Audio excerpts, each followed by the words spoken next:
a Playlyst original.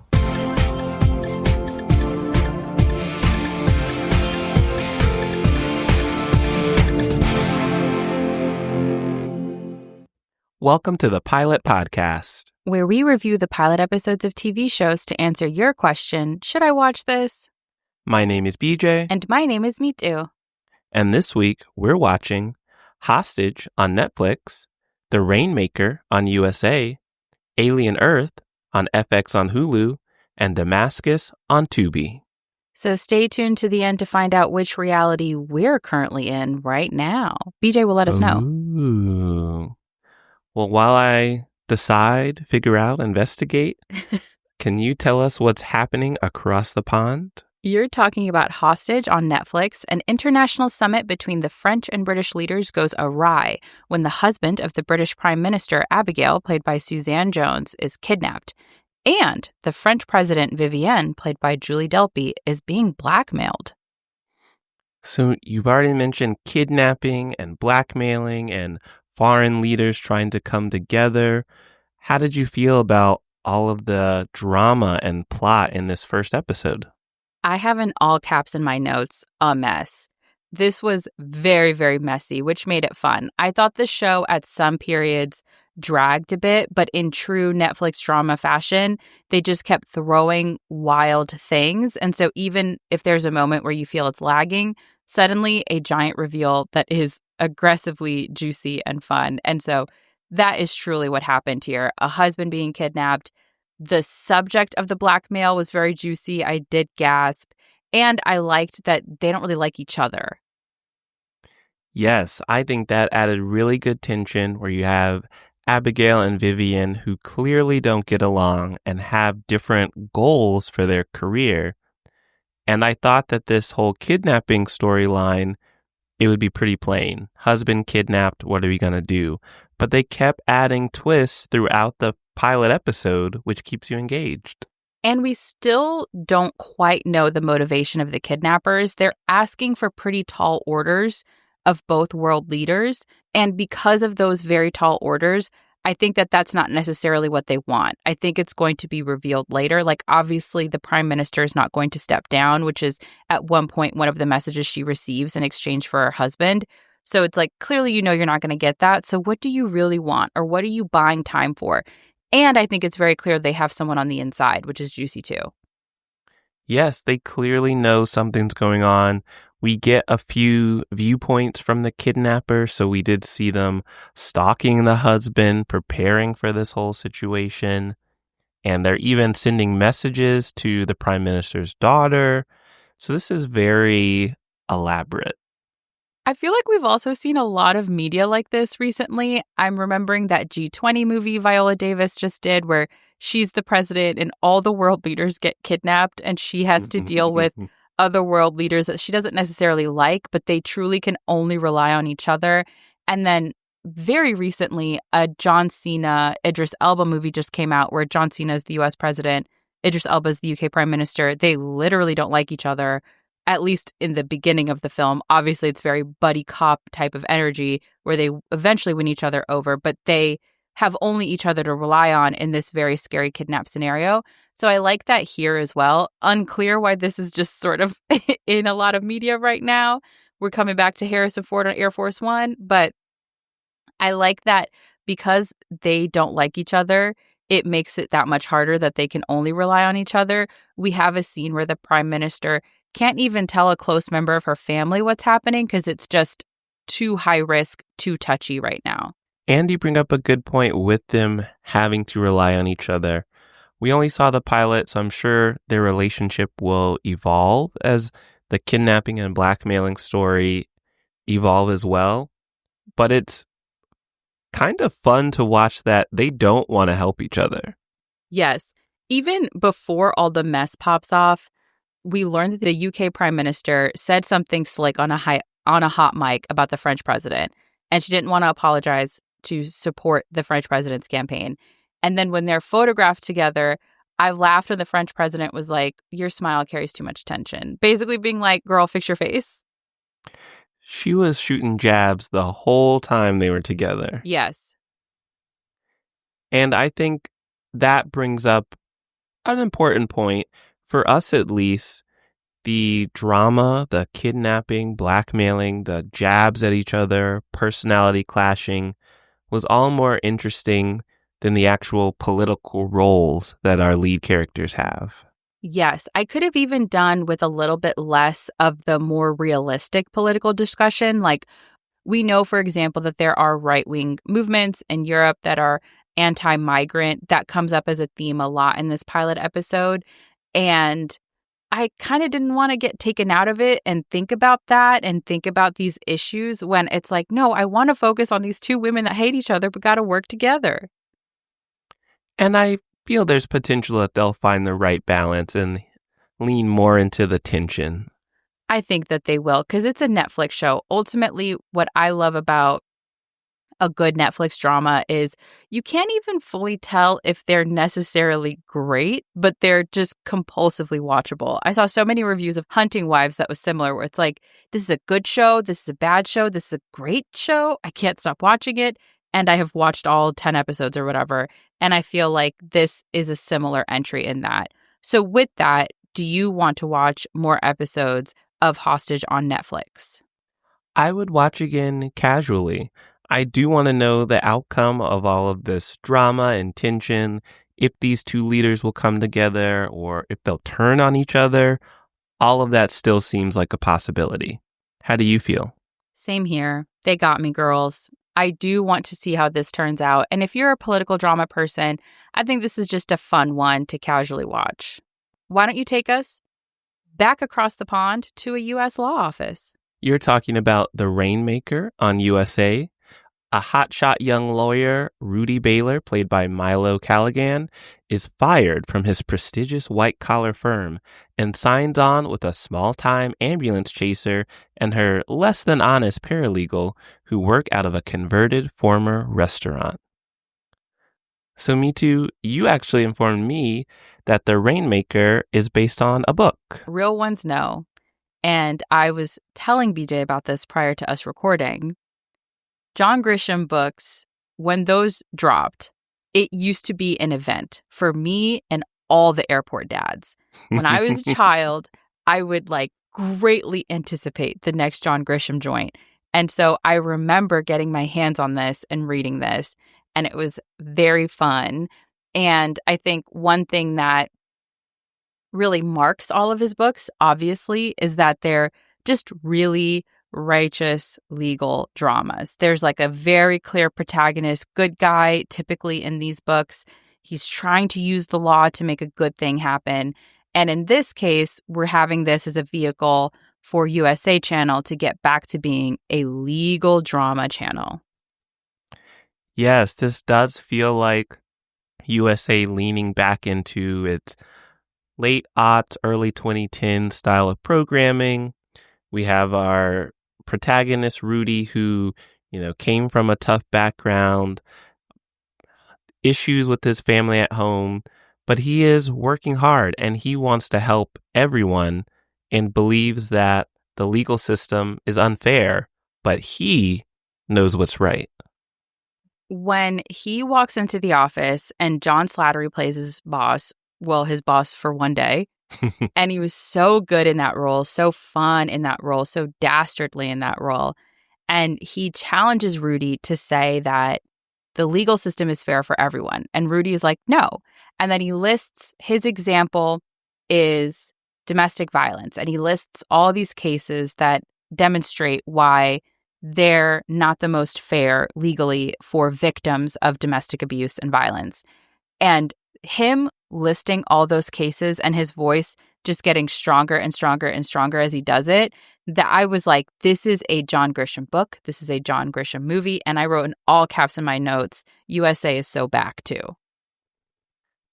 I agree that scene felt very USA, but then it led into something that was very predictable. We see that Rudy has a girlfriend, Sarah Plankmore, played by Madison Iceman. She's also a first-year associate. She has a trust fund. She has a vision for her career and Rudy's. And she argues against him. She's not about to disrupt the status quo at this law firm. No. And honestly, you have to respect that. She was like, maybe you come in here rumpled, late, bloodied from a fight. Me, I'm keeping this job. I'm going to grow and I will only contribute to my trust fund. And I did have to respect that versus her maybe politely deferring to him instead. She didn't need to do that. And so while I don't agree with her points and I don't agree with the case she later chooses to take on, I did totally understand the character's motivations. And I agree. It was very predictable to have them on two sides of a very big case that will obviously take over the season. I also think, again, it's very John Grisham for Rudy to just be a good guy. And all of these other things happening around him are very predictably putting him in a position where he keeps being a good guy with a ton of foils. And what do you think of the law firm he ended up at? Because he only had one option for a law job. Yeah, I thought that was interesting that he has a year before he can even be considered for other law firms because of the timing of his firing after just a couple hours at work. And so I thought it was funny to see him attempt to be an ambulance chaser. Again, he was clearly disgusted by what he was doing. And at one point, he kind of gets into it. And that to me was more intriguing. Like, oh, maybe he can get in the mud and be kind of a gray character. But then he got right back out of it. He was disgusted. That's true. One scene you say, oh, he's really good at this. And then he immediately says, actually, I want to help someone where the system is working against them and I'm the only one that believes in them and cares. Yeah, he was like, actually, I remembered I'm Rudy, so I don't do this. I will say, though, while this first episode, not so much happened, the case is very intriguing and the closing scene was so creepy. Yes, they have set something up much larger. There are some other characters we haven't mentioned who we don't fully understand their role in the story, but it's not going to be good. No. So with that, do you want to watch Rudy be a good guy in more episodes of The Rainmaker on USA? I don't think I love that description, but I would watch again casually. This feels like the USA I used to watch. Yeah. It's definitely been a while since I've watched their shows, and this might get me back into it. How do you feel? I agree. If you remember Suits or even bigger than that, Covert Affairs, Fairly Legal, then you have found your people in this show. Even though this show wasn't as juicy as the start of Suits or Fairly Legal or Covert Affairs or any of the other legal dramas on USA, it definitely sits within that legacy, and I think it'll pick up, especially based on those last few minutes. So I would watch again casually as well. Nice. All right, why don't you take us from the law offices to outer space and back to Earth and outer space and crash landing back to Earth again? A lot happened in the future on Alien Earth on FX on Hulu. It's actually set 2 years before the events of the 1979 film Alien, and we see a mysterious deep space research vessel crash land on Earth. And then Wendy, played by Sydney Chandler, and a ragtag group of tactical soldiers, because they may or may not be adults, make a fateful discovery that puts them face to face with the planet's greatest threat. So, Mitu, what did you think of a show set in the Alien universe? I've seen the movie Alien. So I thought this show was going to be much scarier because I watched the movie Alien as part of a horror movie class I took in college where we had to watch 2 horror movies a week in order to overcome my fear of horror movies. It didn't work. Alien was terrifying. I recognize why people like it. I was terrified. And so I went into this show body tight, like just nervous. And instead, it was a lot of establishing. We learned that 4 companies and now this 5th company, Prodigy, which is focused on AI, kind of runs the world. We learned that there are essentially 3 types of these funky people: cyborgs, synths, and hybrids. We learn some of the rules about how these folks interact with each other, how they feel about each other. There wasn't as much of the horror elements. It was a lot of like establishing the rules of the world and the stakes. Yeah, I was disappointed that there wasn't as much alien in an alien show. We see some of the creatures. There are some scary moments. There are tense scenes. There is violence. But a lot of the episode was actually about Wendy and her coming into this world as a hybrid and maybe remembering some of her past with her brother. I will say that was the creepiest part to me, because what we learn is Wendy is the first hybrid, which is when you take a body's consciousness of a dying body vessel and you A child specifically, and you put it in an adult's body, that consciousness. And this is not a spoiler. This is literally in the intro text of the show. So nerds, it's okay. And so we learn that she's the first of these hybrids. And it was so strange to reconcile this kind of childlike woman with the fact that she is a childlike woman, because she's a girl. She's a child in that body. And there were certain conversations that happened around her and with her that I kept coming back to. This is a baby, this is a baby, this is a baby, but it's kind of not too. We have that back and forth with the chief scientist for Prodigy, Kirsch, played by Timothy Oliphant, where I feel like he's the character that keeps reminding everyone, like, this is not fully a person. Like, we're still figuring it out. She's actually kind of going to be a weird third thing that she'll just choose what that looks like. And it did make me laugh to think, like, her and this group of other synths, of other hybrids, will now essentially be like 3 children stacked on top of each other in a trench coat investigating what's going on. Like, what does that mean for Earth? It is scary to think about what hybrids mean for the future of society.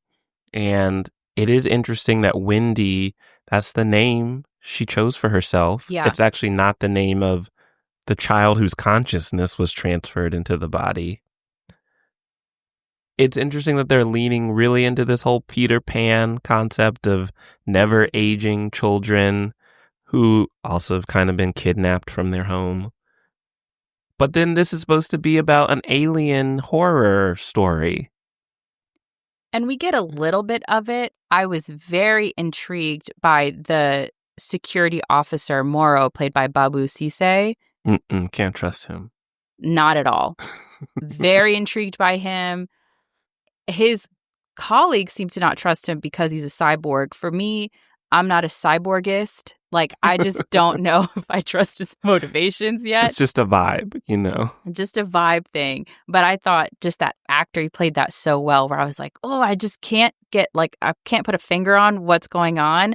And I just kept staring at him to try to figure out, like, what's your move here? So I thought that felt the most alien-y to me. Obviously, if you were to watch this first episode, you would know why. But beyond that, it did feel like a weird sci-fi about children who are made to be adults, who are children, who are adults, who are children, and understanding the science of it. We even learn, like, why they are so stuck in this stage of their bodies because of the science of how they're made up. Though, fun effects, fun space effects. Good budget. Yeah. Although the actual device for transferring consciousness looks like something we could build. That's true. Gotta do budget cuts somewhere.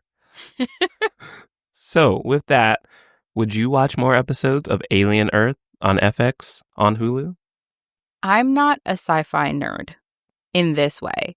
There are some shows that have grabbed me.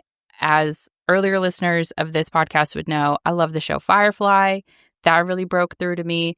This one didn't. And I think if you're not a sci-fi person, and if you don't like scary things, because I assume it will get scarier. I assume this is a horror because it's alien. I don't think it was so gripping in this first episode that I would make myself scared for it. I think that's very reasonable. And I'm coming in from the perspective where, similar to you, I've seen 1, maybe 2 of the Alien movies. It's not a franchise that's really grabbed me. And so I didn't have that taking me into this story. And I don't think this feels alien enough. It's very much robot, cyborg, AI related.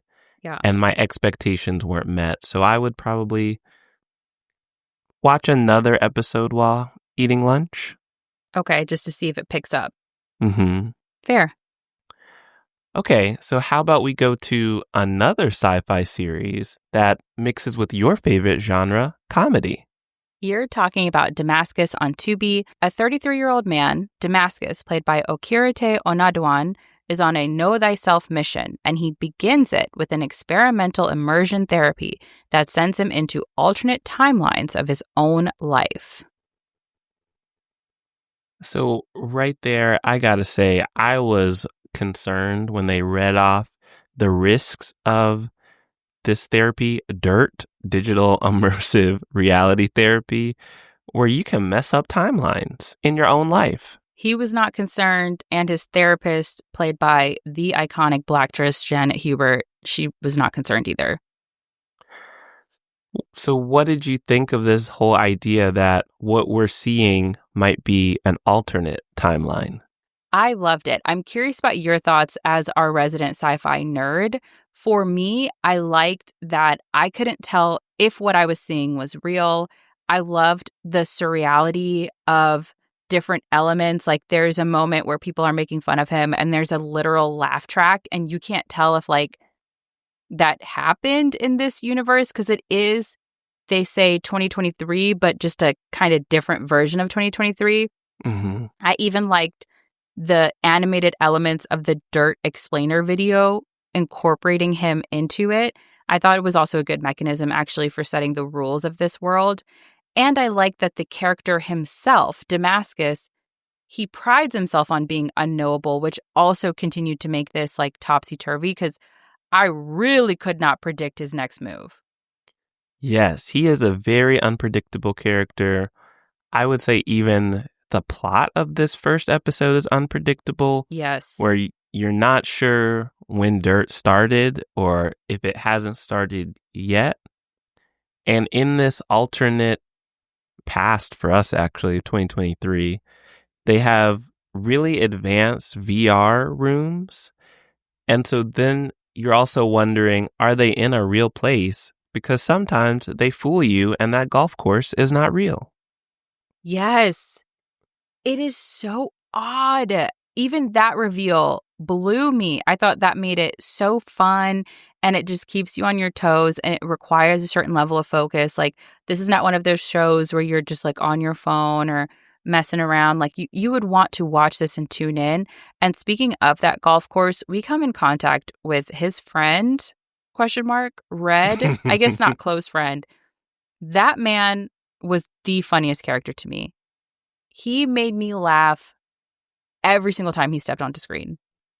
Same. Huge standout from his job to how he handles clients to his eagerness to support Damascus, despite the fact they haven't spoken in a while. It all worked.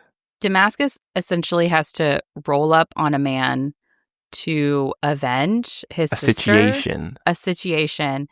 And Red tells them, like, I'm at work. And Damascus is like, oh, I don't want to risk your job. And he goes, Red is like, I got all this pent-up aggression from smiling at white people's face every day. At least let me pistol whip somebody. The way he delivered that line, I cackled. And then when they talked about the mechanics of riding, like rolling up on someone, and Red is like, it has to be 4-1. That made me laugh so hard. And I just thought, that's so logical. I get it. Yeah. Red was a character that made sense. A character that did not always make sense was Damascus's uncle, played by the icon Martin Lawrence. He didn't always make sense, but he also was really funny in that like older uncle role. Yes. Where you kind of get it, even though you don't get what he's saying. Watching them take the stairs and specifically watching Unc 40 react to that made me laugh so hard. And then actually another scene that made me laugh a lot with Red is where he's telling Damascus how to knock on the door to be intimidating, but not too intimidating. And he says something like, you have to knock somewhere between a Jehovah's Witness and the DC Police Department. That was so good. And he's right? I think so. It makes sense to me. Everything made sense from Red. And then that's where we get to the question of what is Damascus actually experiencing? Because the purpose of Dirt is to help him process his feelings, depression, anxiety. It is a therapeutic experience, but this adventure, let's say, it's not. I'm not always sure what he's getting from it. Yes. So what is he processing? How to pistol whip? I guess, yeah. And he doesn't really learn. Spoiler alert, he does not develop that skill. But will you watch more episodes of Damascus on Tubi to see if he develops some skills? Yes, I will watch again seriously. This to me was so funny and weird. I really liked it. I like that this is actually an example, a callback to about 6 minutes ago with Alien, where it's a sci-fi show that has still grabbed my attention. I just thought it was so strange and unknowable, to use a term from Damascus, but also very funny. And I'm intrigued. And I want to know where this man lands on this journey, because he's put a lot of importance for whatever reason on being 33. That's true. He brings it up a lot. I feel similarly in that I would watch again casually. I think there are not enough sci-fi series that look at near future or alternate versions of our current timeline, where this feels a lot like the 2020s, this decade, but with some advancements like more autonomous driving cars and these VR rooms and headsets. And I think that's a niche space in the sci-fi genre that I like that they're exploring. And it's also a little more budget friendly. That's true. Because Aliens, that costs a lot of CGI money. That did look very expensive, whereas Damascus didn't always look very expensive, but I think had more humor and heart. Yes. So, Me Too, you wanted me to tell our listeners which timeline we're in? Was that it? I don't remember. Well, reality we'll never timeline? know. No! You'll just have to keep listening to figure out which reality we're recording in. Like, is this Earth 33 or something? And our listeners have to answer that for themselves. All right. Well, at least we answered the question for them of TV shows that they should watch. So where can they find more of our reviews? They can find them on our website at thepilotpodcast.com, and they can follow us on all of their favorite podcast platforms. You can also follow us on social media at The Pilot Pod, and you can send thoughts, feelings, show recommendations, because every other week we do a show recommended by you, our wonderful listeners, to askthepilotpodcast@gmail.com. Thanks for listening. Bye.